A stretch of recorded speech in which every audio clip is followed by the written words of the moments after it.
제임스 심프슨이라는 의사가 있습니다. 이분이 원래 영국 에딘버러 대학 교수입니다. 성경을 묵상하다가 놀라운 사실을 발견했어요.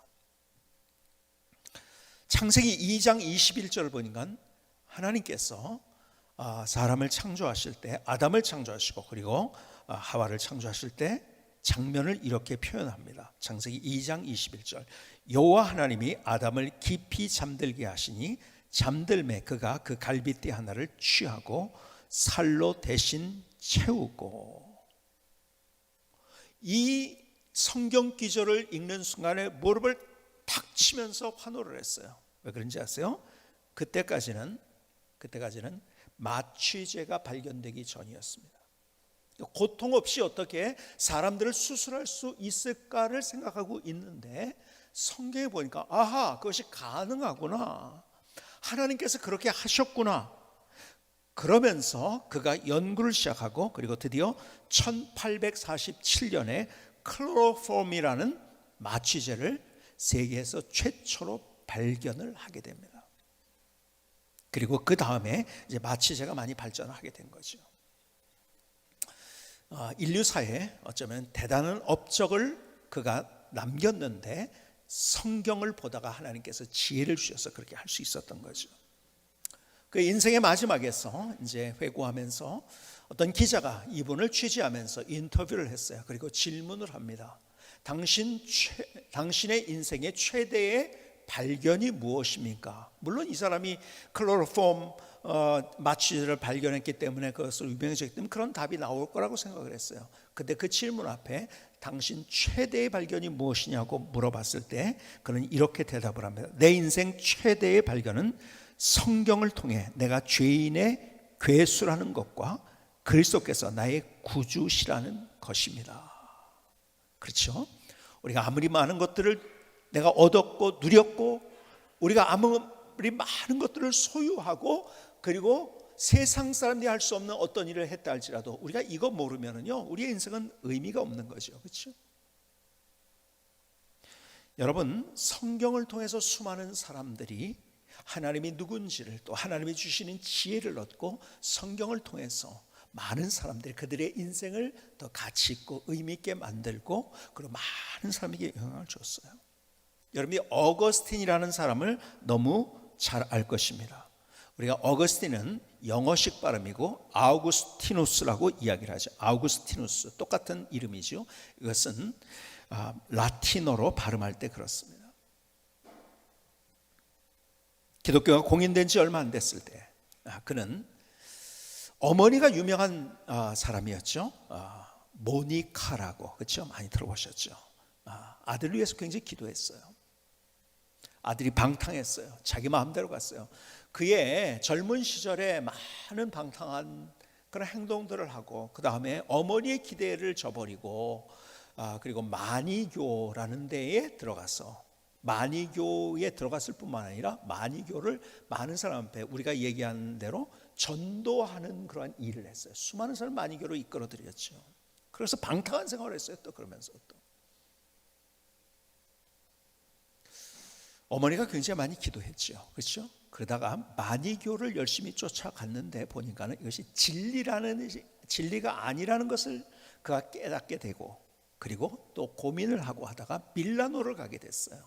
그 밀라노에서 암브로시우스라는 유명한 설교가를 만납니다. 그리고 거기에서 이야, 하나님의 말씀이 이런 것이구나 하는 것을 깨닫기 시작합니다. 그래서 야, 이거 내가 예수 믿어야 될 것 같은데 그런 마음으로 이제 설교를 들으면서 계속 이제 마음을 두드리는 하나님의 음성이 듣게 된 거죠. 그러다가 어느 날 그가 이 밖에서 이제 걷고 있는데 정원을 걷고 있는데 갑자기 어디선가 들리는 소리가 있는 거예요. 아무도 없는데 집어서 읽어라. 라틴어로 톨레 레게, 집어서 읽어라. 어디선가 소리가 나는 거예요. 집어서 읽어?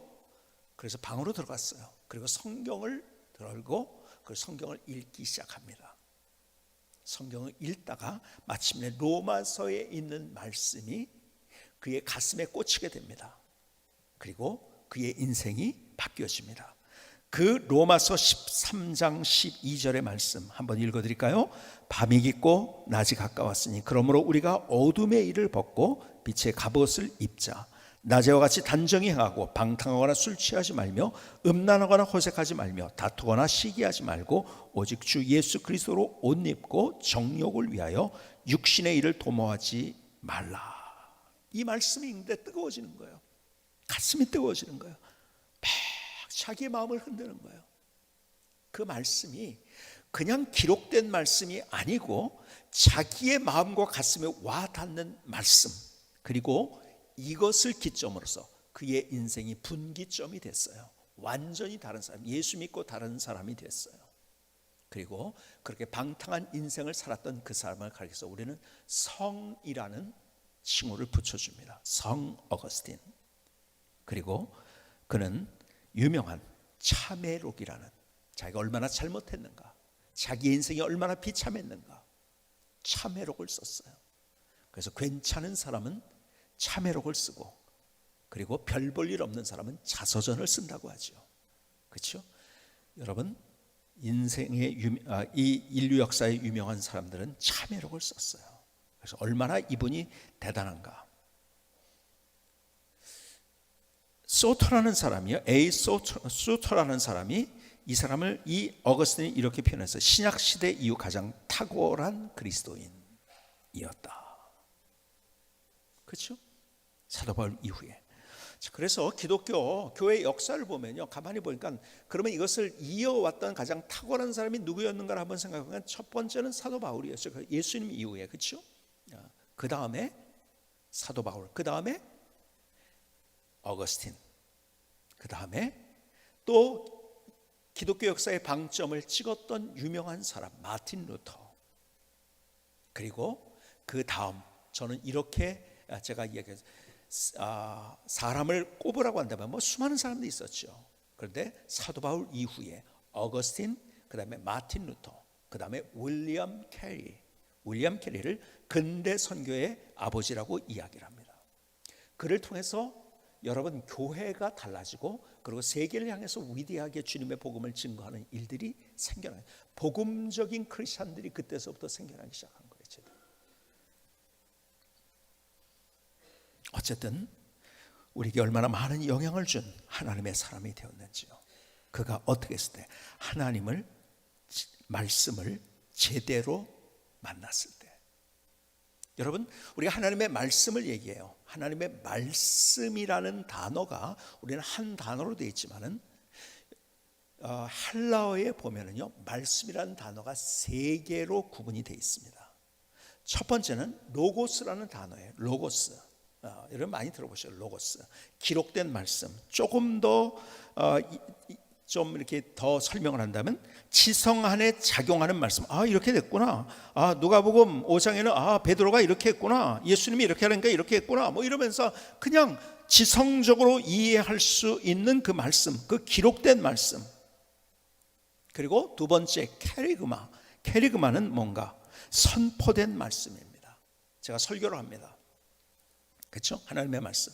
여러분, 설교는 성경 공부가 아니고 선포입니다. 선포. 캐리그마. 그 다음에 레마. 세 번째 단어는 레마입니다. 레마는 뭐냐? 내가 경험한 말씀. 그냥 여기에 써 있는 글씨가 아니라 그냥 단순한 그거 진리네 이것이 아니라 그것이 내 마음에 부딪혀서 신비의 보석같이 새겨지고 그 말씀 때문에 뜨거워지고 그 말씀 때문에 마음이 격동되어지고 그 말씀 때문에 손이 움직이고 인생이 움직여지는 그 말씀, 그것이 레마의 말씀이에요. 여러분, 그런데 우리가 말씀을 대하면서 우리는 로고스나 캐리그마에 머물러 있으면 안 된다는 거죠. 여러분, 요한복음 6장 66절에는 이렇게 기록되어 있어요. 그때부터 그의 제자 중에서 많은 사람이 떠나가고 다시 그와 함께 다니지 아니하더라. 예수께서 12 제자에게 이르시되 너희도 가려느냐. 예수님 말씀을 들은 사람이 많아요. 그렇죠? 로고스의 말씀, 캐리그마의 말씀은 그들이 듣고 봤어요. 그렇죠? 근데 거기서 끝난 거예요. 그냥 로고스 캐리그마로 끝난 거예요. 근데 너희도 가려느냐 하니까요, 시몬 베드로가 뭐라고 하면서 68절에 시몬 베드로가 대답하되 주여 영생의 말씀이 주께 있사오니 우리가 누구에게로 가오리까. 여기서 말씀이라는 것이 레마예요. 똑같이 많은 사람들이 말씀을 들었어요. 로고스의 말씀, 캐리그마의 말씀을 듣고 보았지만은 그냥 거기서 끝난 거예요. 근데 베드로는 이 말씀이 진짜 살아있는 하나님의 말씀, 능력의 말씀, 이것이 진리이고 내 인생을 뒤집는, 그것 때문에, 이 말씀 때문에 내 인생에 영생이 있고 소망이 있구나, 이걸 알게 된 거예요. 그러니까 너희도 가려니까, 주님, 내가 주님 말씀 제대로 만났어요. 말씀이 내 안에서 살아서 역사하고 작동되는데 내가 어디로 가겠습니까? 이 고백을 하고 있는 거죠. 여러분, 그러니까 우리가요, 참 저는 여러분들을 생각할 때 참 너무 감사하고 존경할 때도 많이 있어요. 왜 그런지 아세요? 예를 들어서 통독을 하지 않은데요, 많은 분들이 이렇게 많이 하는 것, 퍼센테이지로 볼 때요, 우리 교회 성도님들이 정말 많이 참여를 하는 겁니다. 또 이번에 3월 달부터 다시 하는데 또 많은 분들이 또 참여를 하기 시작했어요. 참 얼마나 감사한지요. 이 코로나 시대를 살아가면서 그럼에도 불구하고 하나님을 향한 갈망을 가지고 이 말씀에 대한 사모하는 마음이 이렇게 있고는 얼마나 참 감사한지. 제가 설교를 합니다. 캐리그마, 선포되는 하나님의 말씀. 참 우리 교회가 여러분 말씀드린 것처럼 우리 교회 오면 사람들이 밝다는 이야기를 많이 해요. 지난주에도 이렇게 뭐라나요, 우리 방송을 하면서 저희 교회 처음 왔을 때의 분위기를 이렇게 얘기하면서 그런 얘기 했잖아요. 밝았다, 환했다. 왜 그런지 아세요? 말씀을 들을 때 많은 다른 데서는 이런 데들이 많이 있어요. 그냥 고개 숙이고 있어요. 그냥 말씀 언제 끝나나, 설교 빨리 끝나야 되는데 그러고 있어요, 가만히. 근데 우리는 다 고개를 들고 있어요. 여러분들 아래로 내리면서 여러분들 환해지지 않아요? 우리 얼굴이, 그렇죠? 근데 위로 올리면은요 환해집니다. 그러니까 자동적으로 환해질 수밖에 없는 거죠. 우리 교회가 환하게 하나님의 말씀을 잘 듣고, 그리고 하나님의 말씀에 대한 그러한 기대와 갈망을 가지고 있다는 것이 얼마나 참 감사한지요. 종종 여러분들이 그런 얘기를 해요. 주일날 설교를 듣고 그리고 거기에서 좋은 말을 제가 인용해 가지고 제 사무실에서 아니면 직원들에게, 또 아니면은 내가 사업하는 데서 제가 말을 해줍니다. 이런 분들이 꽤 계시더라고요. 자, 그런데요, 그게 아니라 로고스나 캐리그마에서 우리가 끝나는 것이 아니라 그 말씀이 내가 부딪히는 말씀, 내게 부딪히는 말씀, 나를 뜨겁게 하는 말씀. 그래서 그 말씀 때문에 인생이 달라지는 역사. 그냥 로고스와 캐리그마에 남아 머물러 있지 말고 그 말씀이 어디까지 가야 되는가? 레마의 말씀으로 가야 되는 거예요. 오늘 본문의 이야기를 한번 볼까요? 여러분 누가복음 5장의 말씀, 누가복음 5장 1절로 5절의 말씀을 보시겠습니까? 무리가 몰려와서 하나님의 말씀을 들을세. 이 말씀은 뭘까요? 무리들이, 많은 사람이 들었어요. 이 말씀은 여러분들이, 제가 설명을 했는데 헬라어로 얘기하면 뭘까요? 이것이 로고스예요. 로고스의 말씀을 들으니 예수는 게네사렛 호숫가에 서서, 호숫가에 배 두 척이 있는 것을 보시니 어부들은 배에서 나와서 그물을 신지, 예수께서 한 배 오르시니 그 배는 시몬의 배라. 육지에서 조금 떼기를 청하시고 앉으사 배에서 무리를 가르치시더니 말씀을 마치시고 시몬에게 이르시되 깊은 데로 가서 그물을 내려 고기를 잡으라. 시몬이 대답하여 이르되 선생님, 우리들이 밤이 새도록 수고하였으되 잡은 것이 없지만은 말씀에 의지하여 내가 그물을 내리리이다. 이 말씀은 헬라어로 어떤 단어일까요? 어떤 단어? 역시 수준이 있으셔요. 레마입니다. 레마. 로고스의 말씀이 그의 마음에 부딪힌 거예요. 야, 이거 하나님의 말씀이구나. 자기 말씀이 된 거예요. 내게 주시는 말씀이 된 거예요. 똑같이 말씀을 들은 많은 사람들이 있지만 누구에게 유독 그것이 레마가 되었는가? 베드로에게. 그리고 내가 그물을 내리리이다. 자, 보세요. 이 상황을 여러분이 너무 잘 아세요. 어떤 상황입니까? 베드로가요, 바로 직전 일이 어떤 일이었습니까? 밤이 맞도록 수고를 했어요. 뭐 하기 위해서? 물고기 잡기 위해서. 열심히 잡았어요. 여러분이 아시는 대로 뭐 계속 교회 신앙생활하면서 얼마나 많이 들은 얘기입니까? 베드로가 어떤 사람이에요? 어부예요. 어부 중에서도요 똑똑했어요. 어부 중에서는요. 그리고요 어부로서 자기가 어디서 언제 어디서 어떻게 고기를 잡으면 잘 잡는지를 알고 있었던 사람이에요. 지식도 있어요. 지혜도 있어요. 경험도 있어요. 그러니까요 자기를 따라올 사람이 그렇게 쉽지 않아요. 더군다나 예수님은 어떤 분이에요? 물고기 잡는 것과 상관이 없었던 분이에요. 근데 깊은 곳에 가서 그물을 내리라 얘기합니다. 그랬더니 내가 내 경험상 그리고 내가 가진 것, 내가 체험한 것, 내 논리로는 아니지만 그 말씀이 내게 부딪혀서 내가 그 말씀 때문에 내가 그물을 내립니다 이거예요. 그렇죠?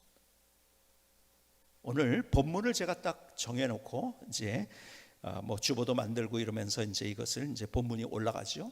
올라갔는데 저한테 질문이 온 거예요. 목사님, 본문이 여기까지가 맞네요. 왜 그런지 아세요? 그 다음 귀절이 뭔지 아세요? 6절에 그렇게 하니 고기를 잡은 것이 심이 많아 그물이 찢어지는지라. 하나님의 말씀을 들었더니 이러한 놀라운 역사가 일어났습니다. 우리가 이야기로 듣는 것이 아니라 자 여기서 끊지 않은 거예요. 제가 여러분 그 다음이 어떻게 되느냐를 자꾸 생각하려고 그래요. 여러분 하나님의 말씀이 하나님의 말씀 되기 위해서는요 우리가 그 말씀에 부딪혀서 그 다음을 생각하지 않는 거예요. 어쩌면은 무슨 말인지 아세요? 야 이렇게 하다가 잘못되면 어떡하지? 그런 순간에 우리는 그 말씀이 내 안에서 작동되지 않는 거예요. 베드로 보세요. 베드로 입장에서 베드로가 이 말씀을 들었을 때 어떤 마음이 들었을까요? 여러분 이 말을 들었을 때 예수님의 베드로를 무시하는 거였어요. 그렇죠? 무시하는 거죠. 아니 나한테 무슨 그물을 거기 깊은데 지금 고기 잡을 때도 아닌데 이 베드로를 무시한 거예요. 그동안 얼마나 그 갈릴리 바다에서 잔뼈가 굵었던 베드로를 무시하는 예수님의 말씀이었어요. 그렇지 않습니까? 더군다나 그래서 내렸는데 아무것도 없어. 어떡할 거예요? 다른 사람 앞에 창피를 당하는 일이 되는 거예요. 그런데도요 그의 가슴이 뜨거워서 말씀이 부딪혀져서 그렇게 했다는 거예요. 자, 여기서 제가 드리고 싶은 말씀이 이것이에요. 우리가 그 다음 구절까지 제가 본문으로 선정하지 않은 이유는 뭐냐면 그래서 어떻게 될 것인가를 자꾸 결과를 자꾸 생각하려고 하니까 우리가 하나님의 말씀 앞에 반응하지 못하는 거예요. 이것이 우리의 한계라는 거예요. 그래서 이렇게 사람들은 더 좋아지고 더 많이 소유하고 더 어떤 일이 일어나고 이걸 자꾸 기대하면 아니에요. 근데 성경은요 하나님께서 우리에게 명령하실 때는요 어떨 때는 하나님께서 나를 무시하는 것 같은, 아니 이렇게 하면 다른 사람이 나한테 뭐라고 할까 하는 그러한 상황들을 우리에게 주신다는 거죠. 그런데 베드로는 그것을 받아들이고 그렇게 그 말씀이 자기의 레마가 됐다는 사실이에요. 우리는 자꾸 결과를, 이건 진화론적인 사고예요. 자꾸 결과에 집착하면 안 되는 거예요. 하나님이 하나님의 일을 이루십니다. 뭐 결국 이래가지고 뭐 여러분들이 아시는 대로 고기를 잡게 되고 그물이 찢어질 정도로 잡게 되고, 그러니까요 어떤 일이 벌어졌는지 아세요? 베드로는 그 자리에서 뭐요? 그물을 버려두고 예수님을 쫓아갑니다. 야, 이거 내가 가진 소유가 아무것도 아니구나. 하나님과 함께 한다면 내가 어떤 일도 하겠구나. 그러니까요 자기가 가장 소중하게 생각하던 그물도 다 내려놓습니다. 자, 제가 오늘 이 말씀을 통해서 여러분에게 드리고 싶은, 그리고 제가 깨달은 말씀이 그거예요. 자꾸 우리는 결과가 어떻게 될 것인가를 생각하니까 하나님의 말씀이 내게 레마가 되지 않는다는 거예요. 여러분, 결과는 내가 상상하는 것을 벗어납니다. 베드로가 상상했던 것을 벗어났던 것처럼.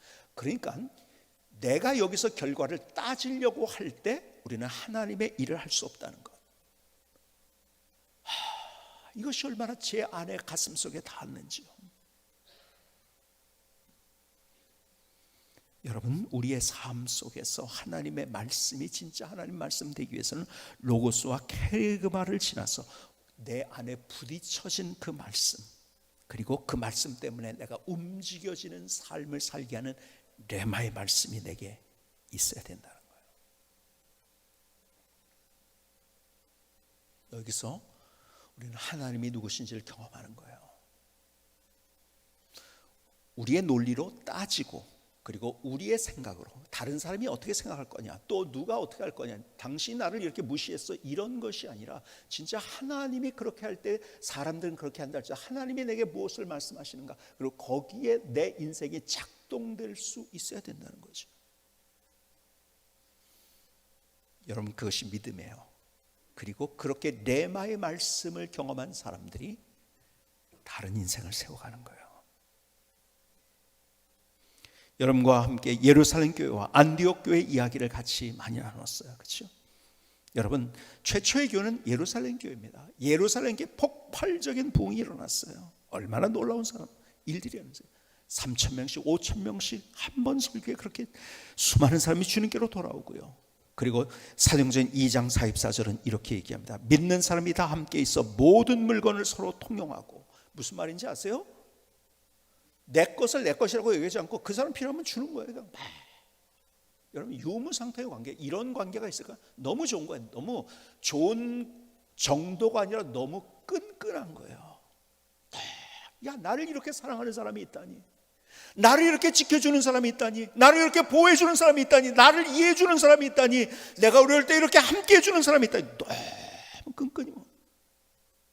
46절에는 이렇게 말씀해요. 날마다 마음을 같이 성전에 모기를 힘쓰고 집에서 떡을 떼며 기쁨과 순전한 마음으로 음식을 먹고 하나님을 찬미하며 또 온 백성에게 칭송을 받는 주께서 구원받는 사람을 날마다 더하게 하시니라. 기가 막힌 역사가 일어났죠. 자기들끼리 좋았어요. 주님께서 뭐라고 말씀하셨어요? 그들에게 분명히 주신 것은 예루살렘이 아니에요. 예루살렘에서 시작했지만 주님께서 너희는 가서 모든 족속이라고 했어요. 예루살렘과 온 유대와 사마리아 땅끝까지 이런 내 증인이 되라, 가라고 말씀하셨어요. 그런데 자기들끼리 엉켜 있었어요. 어떤 일이 벌어졌을까요? 계속 그렇게 좋았을까요? 사도행전 6장에 보니까 이렇게 기록을 합니다. 1절에 그때 제자가 더 많아졌는데 헬라파 유대인들이 자기의 과부들이 매일 구제에 빠짐으로 시브리파 사람을 원망하니.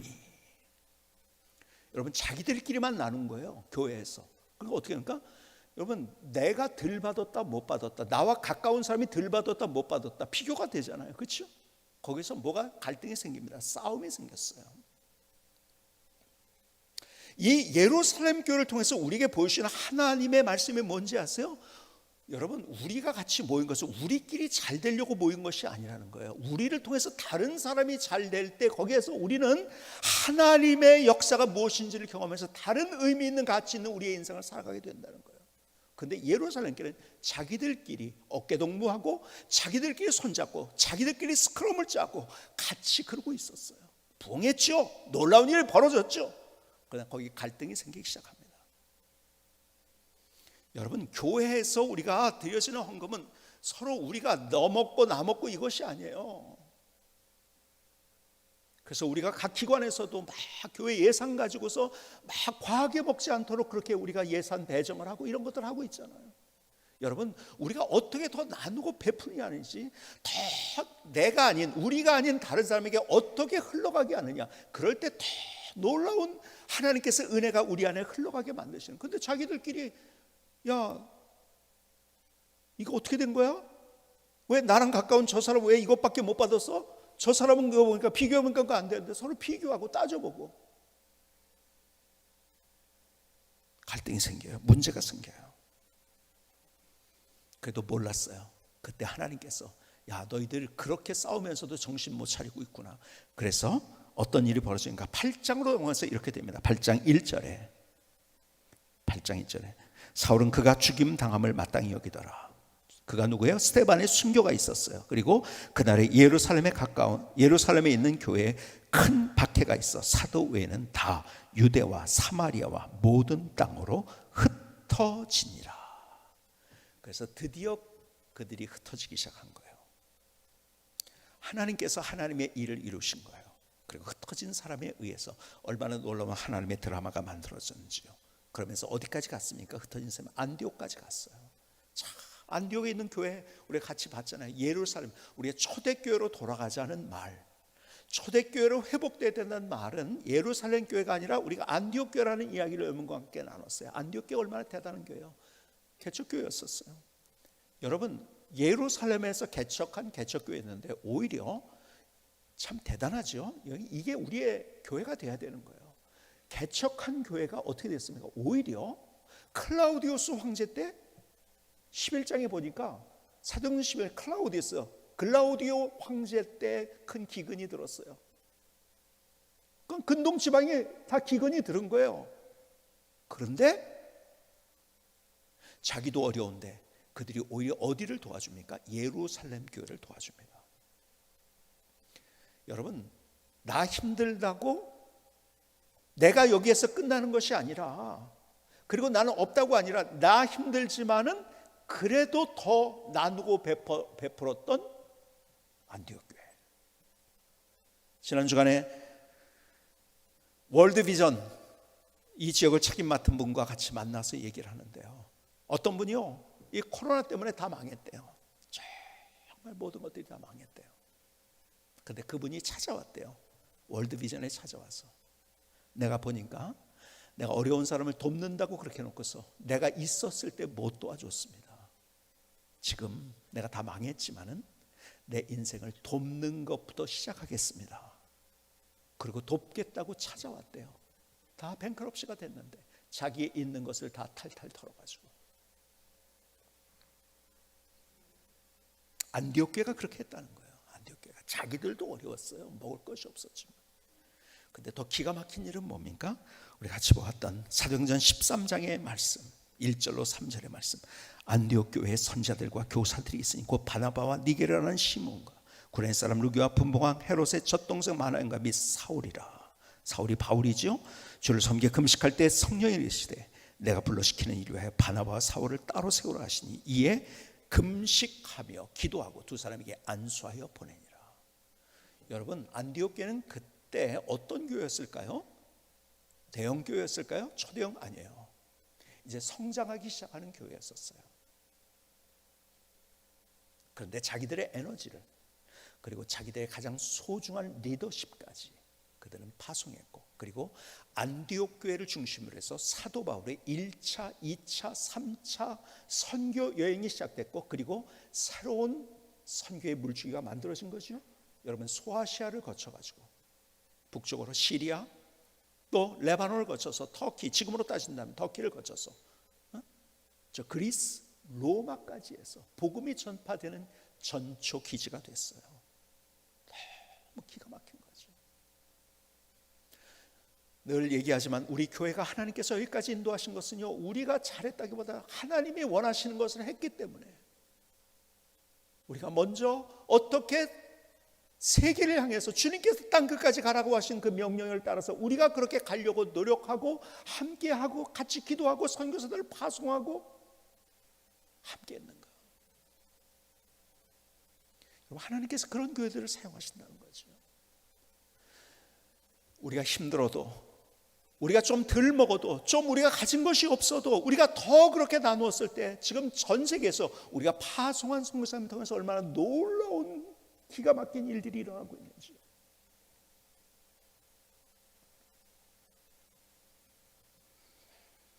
우리끼리 좋은 데가 아니라, 너무 우리가 좋은데 이것이 아니라 주님께서 우리에게 무엇을 원하시는가, 성경을 통해서 이 말씀이 우리에게 부딪히는 그 말씀이 되어야 되는 거죠. 이 말씀을 읽으면서 제가요, 너무 제 마음속에 크게 와닿은 거예요. 저에게 주신 레마가 이거예요. 이 말씀을 읽는 중에서 안디옥 교회 이야기를 읽게 하시면서 그냥 로고스로 알고 있었던 안디옥 교회가 어느 날 하나님께서 에게 부딪히는 말씀을 주신 거예요. 어떤 교회가 될 것인가? 더 커지고, 너 혼자 잘 먹고, 너 혼자 잘 되고, 아니 그냥 거기에 속한 사람들만 잘 되고 여기에서 끝날 것인가? 예루살렘 교회처럼, 아니면은 안디옥 교회 같은 교회가 될 것인가? 저에게 주님께서 그 레마의 말씀을 주신 거예요. 어떤 교회가 될 것인가. 여러분, 우리의 삶을 살아가면서 제가 늘 말씀드린 것은 우리는 너무 진화론적인 사고에 매몰되어서 내가 얼마나 더 많이 소유할 것인가, 더 많이 커질 것인가, 더 많은 것을 가질 것인가, 이것이 우리의 인생의 목표처럼 돼 있어요. 아니에요. 우리는요, 얼마나 더 의미 있는 것을 쫓아갈 것인가, 아니 우리가 하나님의 말씀을 우리가 어떻게 쫓아갈 것인가, 이것이 우리의 비전이 되고 우리의 목표가 되고 우리의 꿈이 되어야 하는 것이, 우리가 얼마나 더 커지는가. 여러분, 성광교회가 더 커져서 초대형교회가 되고, 야, 그 대단한 교회다, 그 세워졌다, 그것이 우리에게 의미가 있을까요? 아니에요. 여러분, 큰 교회, 초대형교회가 됐다고 하나님 앞에서 그것이 좋아하는 교회가 될 것인가요? 절대. 인간적으로 생각하면 저도 마찬가지예요. 사람들이 교회가 뭐 성장해가지고 부흥해가지고 점점 그렇게 커져. 여러분, 커질수록 저는 더 큰 교회 담임 목사가 되고, 뭐 그래서 사람들이 야, 유관유 목사 대단하다, 뭐 이런 소리 듣는 것이 제게 의미가 있을까요? 아니요. 그거는 그냥 진화론적으로 세상 사람들이 그런 얘기 듣는 것을 좋아하는 거죠. 하나님이 뭘 원하시는가? 하나님이 내게 무엇을 말씀하시는가? 여러분, 인간적으로 생각하면 저도 그렇죠. 제가 은퇴할 때 다 됐어요. 안정적으로 은퇴하면 좋지, 뭐 이래가지고서 뭐 이렇게 해가지고서 뭐 예산도 더 많이 사용하고 어쩌고 저쩌고 해가지고, 그러지 말고 좀 이렇게 잘해서 그냥 안정적으로 은퇴하면 좋잖아. 아니에요. 하나님은 한 번도 안정을 우리에게 요구하신 적이 없어요. 언제나 도전과 모험을 우리에게 요구하셨더라고요. 모르겠어요. 저도 은퇴하고 제가 하나님 앞에 부르심을 받는 동안은 그 다음에 제가 어떻게 해야 될 것인가, 늘 언제나 저는 제 인생에 가진 것이 성경을 통해서 제게 주신 레마가 그거예요. 도전을 선택하는 거죠. 내가 얼마나 도전하다가 잃느냐, 없어지느냐, 내가 작아지느냐, 얼마나 다른 사람에게 손가락질 당하는, 이것이 아니고 하나님 앞에서의 그 도전, 하나님 앞에서의 모험, 이것은 하나님 앞에서 정말 귀한 것이죠. 내 인생을 의미 있게 만들고 가치 있게 만드는 거죠. 저는 그래서 여러분들에게 부탁을 드리고 싶어요. 어떤 분은 나는 아니야라고 딱 잡아떼고 있는 분도 있을지 모르겠어요. 저는요, 최소한 우리 교회 성도님들이 200명에서 300명 작년 기준으로 가셔서 같이 쫙 교회 만들고, 또 그 교회가 또 좋은 교회를 만들고, 또 우리 교회도 그래서 또 좋은 교회 또 만들고, 하나님이 원하시는 초대교회로 돌아가는 그런 모형이 우리 안에서 있을지인데, 하나님의 부흥이 없어진 이 시대에 새로운 하나님의 부흥의 물줄기를 저는 일으켜 주실 것이라고 저는 확신합니다. 내가 누가 아니에요. 하나님이 나를 부르신 거예요. 옆에 있는 사람이 아니에요. 나를 하나님이 불러주신 거예요. 저는요, 하나님께서 제가 앞서 말씀드린 것처럼, 목사님 본문이 여기까지가 맞나요? 왜 안 맞는 것 같아요? 그냥 그물을 내리는 데까지만 했으니까요. 그 상황 속에서 베드로가 돼보자고요. 쉬운 일은 아니었어요. 그렇죠? 그렇게 잡을 걸 예상 못했어요. 오히려 그의 경험에 의하면 실패할 것을 훨씬 더 예상을 했어요. 그런데 그렇게 했다는 거죠. 하나님이 내게 무엇을 말씀하시는가? 단순히 이런 얘기가 있었네가 아니라 그 이야기가 내 얘기가 돼야 된다고 주님 말씀하세요. 그것이 레마의 말씀. 그것이 레마의 말씀. 여러분, 우리는 교회가 회사가 아니잖아요. 회사는 커질수록 좋죠. 뭐 빨리 더 커져야 되죠. 그렇죠? 그러나 교회는요, 커지는 게 좋은 것이 아니에요. 어떻게 하나님의 말씀을 따라서 우리가 그 말씀에 응답해서 우리가 같이 그렇게 우리가 함께 나가느냐. 여러분들이 헌금도 하시고 그 다음에 또 가신, 정말 중요한 것은 그 일에 도전해서 같이 가는 거예요. 다음 주부터 그것을 받게 되는데요, 여러분들이 같이 그렇게 응답하시고 함께 하셨으면 좋겠어요. 여러분, 우리 교회가 분리개척이라는 의미를 얘기할 때 여러분에게 말씀드렸어요. 우리 교회가 혹은 제가 조정하지 않는 교회예요. 저는 그래서 이것도 시험을 하고 있어요. 제가 분립개척을 하는데 제 의견이 들어가지 않고 여러분들이 스스로 결정할 수 있도록 제가 시험을 하고 있어요. 지금 다 맡겨가지고 선정부터 사람들 선정하고 장소를 선정하고 뭐 여기 거기에서 위원회에서 하시는 분들이 있지만 제가 어디에 참여해가지고 한 번도 하지 않잖아요. 왜 그런지 아세요? 누군가에 움직이는 게 아니에요. 우리는 하나님이 우리에게 뭘 원하시느냐 자꾸 묻고서 함께 그렇게 가는 거예요. 분립된 교회가 저의 교회에 의해서 움직이지 않고, 아니 우리 교회에 의해서 움직이지 않는다는 의미에서 우리는 분립 개척이라는 거예요. 그냥 개척이 아니라 안디옥 교회처럼 또 그런 교회들을 우리가 계속 만들어 가야 돼요. 그냥 우리가 하나님의 말씀이 로고스에 있거나 캐리그마에 있지 아니하고 내게 부딪혀진 말씀, 그래서 앞서 얘기했던 사람들처럼 그 말씀 때문에 인생이 달라진 거예요. 인생의 분기점이 된 거예요. 하나님이 누구신지를 더 기가 막히게 경험한 거예요. 여러분, 그 간증이 우리에게 있어야 되는 거죠. 오늘 여러분들의 삶 속에 하나님의 말씀이 단순히 로고스가 아니고 캐리그마가 아니고 레마가 되는 그 말씀이 될 수 있기를 주님의 이름으로 축복합니다. 김승규 선교사님 찬양을 드리시겠습니다.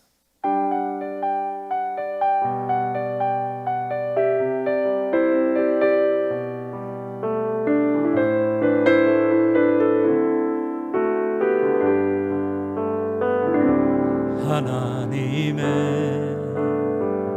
기록된 로고스의 말씀이 게리그마에 선포된 말씀 되게 하소서. 하나님의 기록된 로고스의 말씀이 레마의 말씀 내가 경험되게 하소서. 내 인생에 살아있는 말씀으로 내 심장에 보석같이 새기며 나의 손이 하나님의 말씀으로 움직이게 하소서. 내 인생의 구원의 말씀으로 내 영혼에 보석같이 새기며 나의 발이 하나님의 말씀으로 움직이게 하소서. 갈릴리 바닷가에서 주님의 말씀에 의지하여 시몬이 믿음의 그물을 베서 내리었듯이 말씀의 능력 안에서 멋진 인생을 열어요. 아름다운 인생을 살아요. 하나님만이 나의 보배.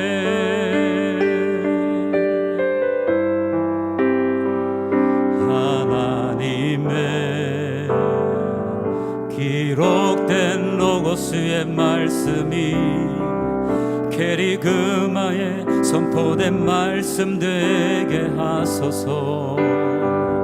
하나님의 기록된 로고스의 말씀이 레마의 말씀 내가 경험되게 하소서. 내 인생에 살아있는 말씀으로 내 심장에 보석같이 새기며 나의 손이 하나님의 말씀으로 움직이게 하소서. 내 인생의 구원의 말씀으로 내 영혼에 보석같이 새기며 나의 발이 하나님의 말씀으로 움직이게 하소서. 갈릴리 바닷가에서 주님의 말씀에 의지하여 시몬이 믿음의 그물을 베서 내리었듯이 말씀의 능력 안에서 멋진 인생을 열어요. 아름다운 인생을 살아요. 하나님만이 나의 보배. 성경은 나의 보배입니다.